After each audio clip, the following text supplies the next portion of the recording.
નાનું છે પણ નાગનું બચ્ચું છે. 6 ઇંચ સુધીનું ઊંડું ટૂંકમાં ખેડ કરી શકે છે. 40 થી 50% જેટલી સબસિડી ખેડૂત મિત્રોને મળશે.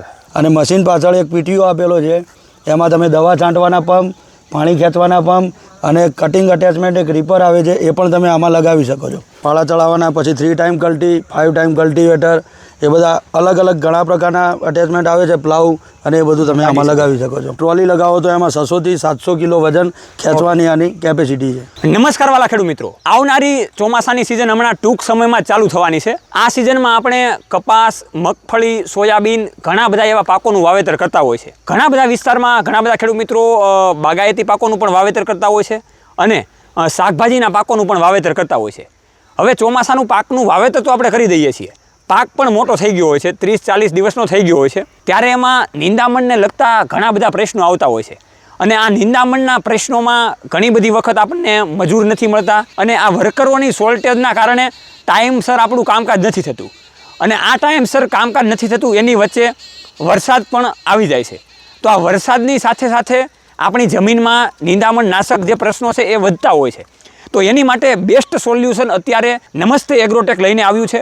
અત્યારે આપણે હાલમાં અમદાવાદની ધરતી ઉપર પહોંચી ચૂક્યા છીએ અને નમસ્તે એગ્રોટેકના ફાઉન્ડર અને માલિક આપણી સાથે જોડાઈ ચૂકેલા છે. એની સાથે આપણે વાર્તાલાપ કરીશું કે ભાઈ નાનામાં નાનાથી મોટા ખેડૂત મિત્રો સુધીની જે સરસ મજાની જે સિસ્ટમ લઈને આવ્યા છે, એમાં જાપાનીઝ સિસ્ટમ પણ એ લઈને આવ્યા છે. તો આ ગુજરાતના ખેડૂત મિત્રોને કઈ રીતના ઉપયોગમાં આવે, કઈ રીતના આ મશીન કામકાજ કરે છે, એનો લાઈવ ડેમો પણ આપણે જોવાના છીએ. તો નમસ્તે એગ્રોટેકનો પણ અત્યારે આપણે ખૂબ ખૂબ આભાર વ્યક્ત કરીએ છીએ.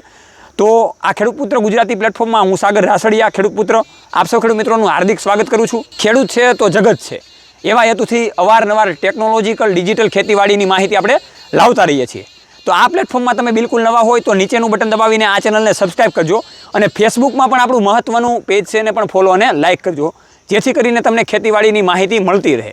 તો આ વિડીયાને તમે છેલ્લે સુધી જોજો, જેથી કરીને આગળ મેં વાત કરી એ રીતે નાનું છે પણ નાગનું બચ્ચું છે, તો કઈ રીતના કામકાજ કરે છે એની આપણને વધારે માહિતી મળે. તમારો પરિચય આપો. મારું નામ હાર્દિક પટેલ છે અને આપણી કંપનીનું નામ છે નમસ્તે એગ્રોટેક.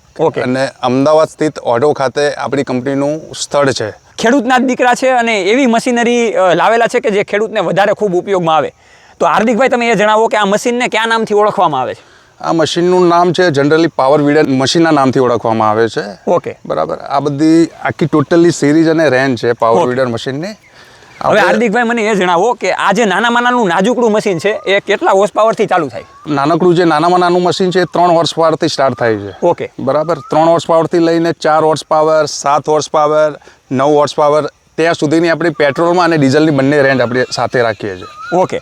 અને આમાં જે એન્જિનનું જે એટેચમેન્ટ હોય, માની લો કે આ અલગ અલગ મોડલ પ્રમાણે અલગ અલગ એન્જિન આવતા હોય, તો એવા કેવી કેવી કંપનીના તમે એન્જિન યુઝ કરો છો?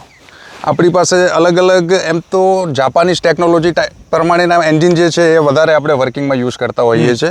હવે આ જે તમે એન્જિન લગાડો છો, માની લો કે 3 હોર્સ પાવર છે, 4 છે, 7 છે, 7 છે, 9 હોર્સ પાવરનું છે, એ એન્જિનમાં ખેડૂત મિત્રોને કેટલી એવરેજ મળી શકે? આ દરેક મશીન 3 હોર્સ પાવરનું હોય, 4 હોર્સ પાવરનું હોય, 7 હોર્સ પાવર હોય કે 9 હોર્સ પાવર હોય, પેટ્રોલ હોય કે ડીઝલ હોય. ઓકે, બરાબર. દરેક મશીનોમાં એવરેજ સેમ જ છે. દર કલાકે લીટરની એવરેજ આપે છે, એટલે કે તમને 100 રૂપિયામાં ખેડૂત મિનિમમ વીઘો ખેડી શકે છે આ દરેક મશીનોની સાથે. તો ખેડૂત મિત્રો, આપણે અત્યારે ફિલ્ડમાં આવી ચૂક્યા છીએ, લાઈવ ડેમો જોઈએ છીએ. તો એમાં આ ટાયર કાઢીને કઈ રીતના બ્લેડ સિસ્ટમ લગાવવાની હોય છે સિમ્પલ રીતે આપણે જોઈએ, જેથી કરીને આપણને પણ વધારે ખ્યાલ આવે. તો આ રીતના ટાયર કાઢીને સાફ્ટિંગમાં ડાયરેક્ટ લગાડવાનું હોય છે. સિમ્પલી એટેચમેન્ટ લાગે છે આમાં.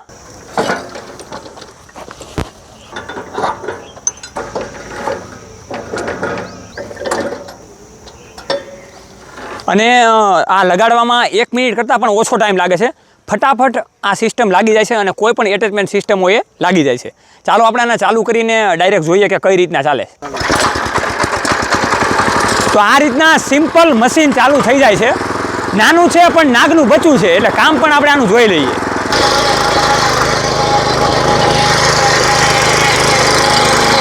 તો આ રીતના મિની રોટાવીટર પણ આપણે કહી શકીએ છીએ, ચાલી શકે છે પા કરવા માટે. ડુંગળીના વાવેતરમાં, મગફળીના વાવેતરમાં, કપાસના વાવેતરમાં વચ્ચે તમે હકાવી શકો છો. આ રીતનું આખું મશીન ચાલી શકે છે.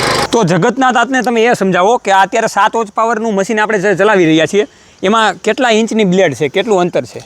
આમાં 24 ઇંચથી લઈને આપણે 4 ઇંચ સુધીનું ખેડકામ કરી શકીએ છીએ. હવે નાના ગાળામાં એવું કોકને હોય કે 4 ફૂટનું કરવું છે. ડિસ્ટન્સ કરવું હોય તો 4 ફૂટનું મેક્સિમમ થઈ શકે છે. પછી એનાથી નાનું 3 ફૂટનું કરવું હોય તો એ પણ થઈ શકે, 2 ફૂટનું પણ થઈ શકે છે, 1.5 ફૂટનું પણ થઈ શકે. 1.5 ફૂટનું પણ થઈ શકે છે. આમાં ઇઝી સિસ્ટમ હોય છે, જેમ કે એક હોલ્ડર કાઢવું હોય હા. તો આપણે આ પિન કાઢી એક હોલ્ડર હટાવીને ડીશ આગળ લગાવી શકીએ Okay. છીએ, તો ગાળો નાનો થઈ જાય છે. અને બીજું તમને એ પૂછવા માગું છું કે આ જે કટિંગ કરે છે જમીનનું, એમાં કેટલું ઊંડા સુધી કટિંગ કરે છે? 100 સેન્ટીમીટર જેટલું ઊંડું કરી શકે છે આ, મતલબ 6 ઇંચ ઊંડું કરી શકે છે.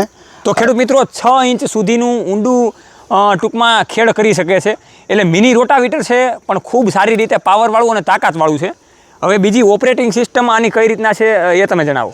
ઓપરેટિંગ સિસ્ટમ આની આ એક સ્વિચ આપેલી હોય છે, તેને ઓન કરી અને કઈ રીતના લાગે એ તમે જણાવી દો. એક આ ચોક આપી અને દોરી સિમ્પલ ખેંચી લેવાની હોય છે. સ્ટાર્ટ થયા બાદ આ ચોક બંધ કરી દેવાનો હોય છે, એટલે આઇડલમાં એન્જિન ચાલુ થઈ જશે.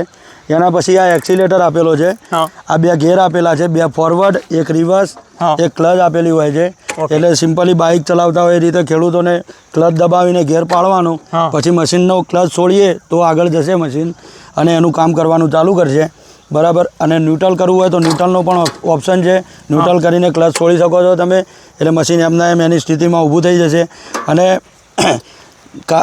હાર્ડ જમીન હોય તો આ એના એડજસ્ટમેન્ટ આપેલા છે, ઉપર નીચે કરીને સોફ્ટ જમીન હોય તો એના પણ એડજસ્ટેબલ આપેલા છે. આ હોલ એમ તમે કરી શકો છો. અને મશીન પાછળ એક પીટીઓ આપેલો છે, એમાં તમે દવા છાંટવાના પંપ, પાણી ખેંચવાના પંપ અને કટિંગ અટેચમેન્ટ એક રીપર આવે છે, એ પણ તમે આમાં લગાવી શકો છો. બીજું મારે તમને એ પૂછવું છે, માની લો કે અત્યારે તો આપણે આ મિની રોટાવીટર તરીકે ઉપયોગ કરવી છીએ ડેમો માટે. પાછળ જે ખેડૂત મિત્રોને એટેચમેન્ટ બીજા લગાવવા છે તો એ કેવા કેવા પ્રકારના એટેચમેન્ટ લાગી શકે? આની જગ્યાએ આ એક ભાગ આપેલો હોય છે, જેમાં કલ્ટી પછી ટ્રોલી એ બધું તમે લગાવી શકો છો. Okay. પછી પાળા ચડાવવાના, પછી 3 ટાઈમ કલ્ટી, 5 ટાઈમ કલ્ટીવેટર, એ બધા અલગ અલગ ઘણા પ્રકારના અટેચમેન્ટ આવે છે, પ્લાવ, અને એ બધું તમે આમાં લગાવી શકો છો. દાંતી છે નાની એવી એ પણ લગાવી શકો. બધું લગાવી શકો છો. અને ટ્રોલી લગાવો તો એમાં 600 થી 700 કિલો વજન ખેંચવાની આની કેપેસિટી છે. ઓકે, ફરી પાછું આપણે ચાલુ કરીને આગળ જોઈએ. ઓકે. નાનું છે પણ નાગનું બચ્ચું છે.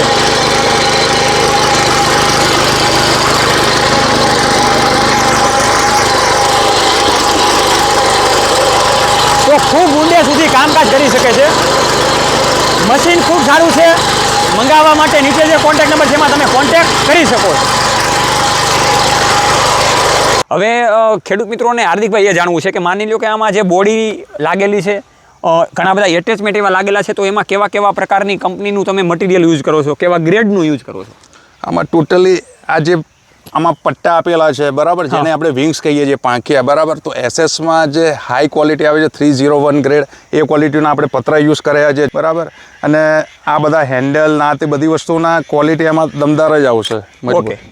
અને જે ટાયર છે એમાં કેવા કેવા ટાયર તમે વાપરો છો? આમાં ટાયરમાં અલગ અલગ સાઇઝ હોય છે. એમાં ટ્યુબવાળા ટાયર પણ આવતા હોય છે અને ટ્યુબલેસ ટાયર પણ આવતા હોય છે. તમે આ મશીનમાં જોઈ શકો છો કે આમાં ટાયરની જાડાઈ એકદમ હેવી છે, હા, બરાબર. તો એ સ્લીપ ના મારી શકે. ઓકે. એ ટાયર, આ મશીન તમે ખેતરમાં જ્યારે લઈ જતા હોય તો એ કોઈ દિવસ ડગ ના મારે, સ્લીપ ના મારે. એની જાડાઈ આપેલી છે. આપણે તમારે ટર્નિંગ મારવો હોય તો એ બધી વસ્તુ કરવી હોય તો એમાં એકદમ ઇઝી રહેશે. ઓકે. મશીનમાં હવે હાર્દિકભાઈ, ઘણા બધા ખેડૂત મિત્રોના એવા પ્રશ્ન હોય છે કે અલગ અલગ પ્રમાણે અલગ અલગ પાકનું વાવેતર કરતા હોય છે, તો એમાં અલગ અલગ જાળી સેટ કરતા હોય. માની લો કે 18ની જાળી, 22ની જાળી, 28ની જાળી અને 32ની જાળી. તો એ પ્રમાણે કેટલા ગાળાની અંતરે તમારા મશીન ચાલી શકે? આમાં જો આપણે અહીંયાથી જોઈશું. ઓકે. જેમ કે આ 3 HP મિની વીડર છે, બરાબર. આને આપણે મિની વીડર નામ આપ્યું છે. રેન્જ આવે પાવર વીડર મશીનની જ, પણ 3 હોર્સ પાવર મિની વીડર કાં તો બેબી વીડર નામ આપ્યું છે આને. ઓકે. હવે આ મશીનમાં બ્લેડનું ગાળું છે ને 18 ઇંચનો આપેલો છે આપણે મશીનની સાથે. ઓકે. 18 ઇંચ એટલે ઓલમોસ્ટ 1.5 ફૂટ જેટલો ગાળો થયો. હા. હવે ખેડૂતોના પ્રશ્નો હોય છે કે આમાં આ નાના મશીનથી હું કેટલું અંતર, કેટલા ગાળાથી હું ખેડી શકું? તો આમાં 18 ઇંચ એટલે 1.5 ફૂટ થયો. અને આમાં તમે અહીંયાથી એક ક્વાર્ટર પિન કાઢો, બરાબર છે, આર્ક પિન અને નટ બોલ્ટ, એટલે આ બ્લેડ છૂટી થઈ જશે. એટલે બંને બાજુ રાઈટ સાઈડની બ્લેડ તમારે નીકાળી દેવાની, એટલે બંને સાઈડનો ગાળો 1 ફૂટનો સેટ થઈ જાય આમાં. ઓકે. એટલે આ રીતનું એરેન્જમેન્ટ છે અને સિમ્પલ છે એકદમ, કે આમાં તમારે પાના પકડ લઈને બેસવું નથી પડતું બ્લેડ નીકાળતી વખતે. એટલે ડાયરેક્ટ પિનથી તમે ખોલીને નીકાળી શકો છો ઇઝીલી. પછી બીજી તમારી માની લો કે આમાં કેટલા લીટર સુધી પેટ્રોલ સમાઈ શકે, ડીઝલ હોય તો ડીઝલ સમાઈ શકે. આપણે જો કે 7 HP પેટ્રોલ મોડેલ છે પાવર વીડર. આમાં ટેન્ક આપણે 3.5 લીટરની ટેન્ક આપેલી છે પેટ્રોલની. હા. આમાં એન્જિન ઓઇલ તમારે 500 ml નાખવાનું રહેશે, 20W40 નંબરના ગ્રેડનું, અને ગેર ઓઇલ આવે એ 90 નંબરનું 1.5 લીટર નાખવાનું રહેશે. તો ખેડૂત મિત્રો, આ હાર્દિકભાઈએ ખૂબ સરસ મજાની વાતચીત કરી છે. કેમ કે ઘણી બધી વખત કંપની સ્પેસિફાઈ નથી કરતી કે ભાઈ કેવા પ્રકારનું એન્જિન ઓઇલ વાપરવું જોઈએ, કેવા પ્રકારની સિસ્ટમથી આમાં બીજું પણ ફ્યુલ નાખવું જોઈએ. કેમ કે એનાથી ઘણા બધા ખેડૂત મિત્રોને હાર્દિકભાઈ મશીન ખરાબ થઈ જતા મશીન ખરાબ થઈ જતા. તો એ તમે ખૂબ સારો એવો વિચાર દાખવ્યો છે. હવે મારે તમને હાર્દિકભાઈ એ પૂછવું છે કે આનો ઓપરેટિંગ સિસ્ટમ સેલ્ફ સ્ટાર્ટ હોય કે મેન્યુઅલી થઈ શકે? આમાં દરેક સિસ્ટમ આવે છે. 3 HP 4 HPની રેન્જમાં તો આપણે રિકોઇલ સ્ટાર્ટર જ આવે છે, બરાબર. પણ 7 HP petrol, 7 HP diesel, 9 HP petrol, 9 HP diesel એ બધામાં સેલ્ફ સ્ટાર્ટ કિટ સાથે આપણે બેટરી સાથેના મોડલ પણ આપીએ છીએ. સર્વિસ બાબતે તમે કેવી સર્વિસ આપો છો? આપણી પાસે ટેકનિકલ ટીમ ઓલમોસ્ટ 365 દિવસ કાર્યરત હોય છે, બરાબર છે. હા, આપણે ખાલી ગુજરાત પૂરતું કામ નથી, આપણે ઓવરઓલ ઇન્ડિયા લેવલે કામ કરતા હોઈએ. ઓકે, બરાબર છે. એટલે ટેકનિકલમાં કેવું છે કે તમારે કોઈ ટેકનિકલ ઇસ્યુ આવે છે મશીન લીધા પછી, તો એનું સોલ્યુશન આપણી ટેકનિકલ ટીમ તમારા ફિલ્ડ ઉપર આપે છે. ઓકે. તો ખેડૂત મિત્રો, આ ખૂબ સારો એવો વિચાર છે કે ભાઈ માની લો કે જમીનમાં મશીન આપણે હાંકીએ છીએ આપણા ખેતરમાં અને માની લો કે બગડી ગયું, તો ડાયરેક્ટ હાર્દિકભાઈને તમે કોન્ટેક્ટ કરીને એની નીચેનો જે કોન્ટેક્ટ નંબર છે એમાં કોન્ટેક્ટ કરીને વિડીયો કોલ દ્વારા પણ બતાવીને આસાનીથી બિલકુલ કામ કરી શકો છો. હા, જે સોલ્યુશન વિડીયો કોલ દ્વારા આવતું હોય તો વિડીયો કોલ દ્વારા થાય, નહીં તો આપણી technical team on the field service આપે છે. જે તે લોકેશન હોય છે ખેડૂતનું, એ લોકેશન ઉપર એમને સર્વિસ અને સ્પેર પાર્ટ ને બધી વસ્તુની સુવિધા આપણે આપી દઈએ છીએ. હવે બીજી મારે વાતચીત એ કરવી છે કે આ તમારા જે બધા મશીન અલગ રેન્જમાં છે એમાં સબસિડી માન્ય છે કે નહીં? આપણી પાસે 9 HP પેટ્રોલ, 9 HP ડીઝલ આ બે જે મોડલ છે સબસિડીમાં છે. ઓકે. તો ખેડૂત મિત્રોને પણ ફાયદો થઈ શકે. હવે એ પણ ફાયદો થઈ શકશે અને એમાં ઓલમોસ્ટ 40 થી 50% જેટલી સબસિડી ખેડૂત મિત્રોને મળશે. હવે છેલ્લે તમને એ પ્રશ્ન પૂછીશ કે તમારા કંપનીના વિચારને લઈને ખેડૂત મિત્રોને કેવો વિચાર આપવા માંગશો કે તમારા મશીનથી ખેતીમાં અપગ્રેડેશન કેવું લાવી શકે? આમાં કેવું છે કે અત્યારના સમયમાં હવે માણસોના પ્રશ્નો થઈ ગયા છે. દરેક જગ્યાએ માણસો મળતા નથી, પૈસા આપીને પણ માણસો કામ કરવા રેડી નથી, બરાબર. તો અત્યારના સમયમાં એડવાન્સ ટેકનોલોજી તરફ હવે ખેડૂતો વળી રહ્યા છે. અને ખેડૂતો આ એડવાન્સ ટેકનોલોજી તરફ વળી રહ્યા છે એટલે સીધો જવાબ છે કે આ મશીનોનો હવે એ લોકોને ભવિષ્યમાં ભરપૂર ઉપયોગ થવાનો છે. ઓકે, ટૂંકમાં મશીનને મિત્ર બનાવીને આસાનીથી ખેતી કરી શકે. મશીનને મિત્ર બનાવીને આસાનીથી ખેતી કરી શકશે. ઓકે. તો વાલા ખેડૂત મિત્રો, આ રીતના નમસ્તે એગ્રોટેક દ્વારા સરસ મજાની આ મશીનની આપણે માહિતી મેળવી છે અને આગળ તમે ડેમો પણ આ વિડીયોમાં જોયેલો છે. તો ડાયરેક્ટ કોન્ટેક્ટ કરીને તમે ટીમનો સંપર્ક કરી શકો છો અને મશીન વિશે આજે જ તમે માહિતી મેળવી શકો છો. કઈ રીતના ખરીદવું અને કઈ રીતના આનો ઉપયોગ કરવો વધારે માહિતી પણ તમે મેળવી શકો છો. અને ડાયરેક્ટ અહીંયા અમદાવાદ કંપનીના આઉટલેટ ઉપર આવીને પણ તમે માહિતી સરસ મજાની મેળવી શકો છો. આવી જ રીતે જોતા રહો હરમેશને માટે ખેડૂત પુત્ર ગુજરાતી, ખેડૂત મિત્રોની સાથે. જય જવાન જય કિસાન, આ બંને છે આપણા દેશની છે.